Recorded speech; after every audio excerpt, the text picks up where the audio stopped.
Hello beauty, welcome back to my channel. I'm Munia by Munia's Beautiful Art. Today I'm gonna share with you a outing vlog.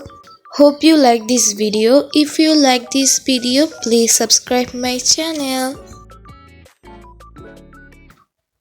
এটা ছিল বেশ কয়েকদিন আগে একটা video. হুট করে আমরা তিন মা আমি প্ল্যান করছি যে আমরা কোথাও একটা ঘুরতে যাব। তো ঠিক করলাম আমরা সি বিচ ঘুরতে যাব। এর জন্যই তো দুপুর সকাল সকাল না দুপুর রেডি হয়ে আমরা তিন মা আমি বেরিয়ে গেলাম সি বিচের উদ্দেশ্যে। প্রথমে রিক্সা নিয়ে আমরা চলে আসছি 2 নাম্বার গেট।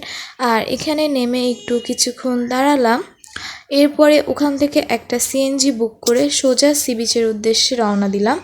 আর এটা যে ফ্লাইওভারের নিচের একটা ভিডিও। ফ্লাইওভার উপরে উঠে আমাদের সিএনজিতে একটু সমস্যা হয়েছিল, যার কারণে আমাদের সিএনজি থেকে একটু নামতে হয়েছিল। নামতে হয় না আর কি, দাঁড়াইতে হয়েছিল। আমি নেমে ভিডিও করতেছিলাম। আর এই জায়গাটায় কী বলে আমি ভুলে গেছি, তোমাদের কারো জানা থাকলে আমাকে বলবা।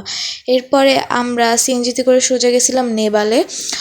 নেপালে যাওয়ার পর দেখলাম ওখানে কনস্ট্রাকশনের কাজ চলতেছে, তার জন্য ওখানে আমরা বেশিক্ষণ দাঁড়াইতে পারলাম না, কারণ ওখানে প্রচুর ধুলাবালি ছিল। না হলে প্রত্যেকবার আমরা নেপালে এসে কিছুক্ষণ সময় কাটাই, কজ ওখানের কাঁকড়া ভাজিটা অনেক মজা। এরপরে আমরা নেপাল থেকে বের হয়ে চলে আসলাম সি বিচের এরিয়াতে। আর এই তো সি বিচের এরিয়ার ভিতরে আমরা ঢুকে পড়লাম। এখন হচ্ছে আমরা সি বিচে এসে পড়ছি। আর সি বিচে যখন ছোটোবেলায় আসতাম তখন হচ্ছে যে একদম অনেক মজা করতাম, লাইক সি বিচের পানিতে নেমে গোসল করতাম, ওখানে অনেক মজা করতাম আমরা ভাই বোনদের মিলে। এখন তো যাই হোক একটু বড় হয়েছে, এখন তো আর ওইসব করা যায় না। তো এই তো সি বিচে আমরা নেমে পড়লাম। তো আমরা সি বিচের উপরে ছিলাম, এখনও বিচে নামি নাই। তো উপরে নামার সাথে সাথেই তোমরা এরকম অনেকগুলো স্টল দেখবা, খাবারের স্টল, জুয়েলারি স্টল, চকলেটের স্টল, অনেক সানগ্লাস থাকে, দেন হচ্ছে বাচ্চাদের খেলনার স্টল থাকে, আর মটকা চা এগুলোর স্টলও থাকে। বেশিরভাগ এখানে বাচ্চাদের খেলার আর খাবারের স্টলগুলোই ছিল। এইবার আসার পর আমি খুব একটা বেশি হচ্ছে যে জুয়েলারি আর হচ্ছে ওই অর্নামেন্টসগুলোর স্টল দেখতে পাইনি। তো সকাল থেকে আমি কিছু খাইনি, আমি এর জন্য অনেক ক্ষুধার্ত ছিলাম। তাই আমি শুরুতেই চলে গেলাম একটা ভেলপুরি স্টলে ভেলপুরি খাওয়ার জন্য। আর মাশাআল্লাহ এখানে ভেলপুরিটা অনেক মজা ছিল, বিশেষ করে যেই টকটা ওইটা আরও বেশি মজা ছিল। তো আমি উপরে দাঁড়িয়ে দাঁড়িয়ে ভেলপুরি খাচ্ছিলাম আর নিচের ভিউটা দেখতেছিলাম। নিচে প্রচুর ভিড় ছিল বিচে। একটু পর আমি বিচেও চলে যাব। আমরা সি বিচে আস্তে আস্তে প্রায় 5টা বেজে গেছিলো। আর ওই সময় সূর্যটার সানরাইজটা পুরো নদীর উপরে পড়ছিল। এই সিনারিটা মাশাআল্লাহ অনেক সুন্দর ছিল। তো এই তো আমরা আস্তে আস্তে বিচে নেমে যেতে লাগলাম।